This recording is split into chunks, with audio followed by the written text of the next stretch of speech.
no clube de tiro com meu pai na fogo.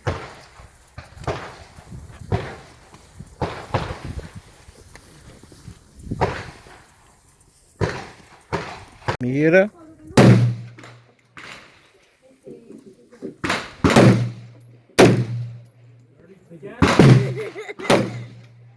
Foi. De novo. De novo? Eu tô sem óculos. Então eu tô aqui na área de pistola e eu atirei com a minha pistola Walter 320. É assim? Ai, eu não sei! Corre! Não, tá muito alto! Então eu tava aqui na área de pistola e eu tava atirando com a minha arminha Walter.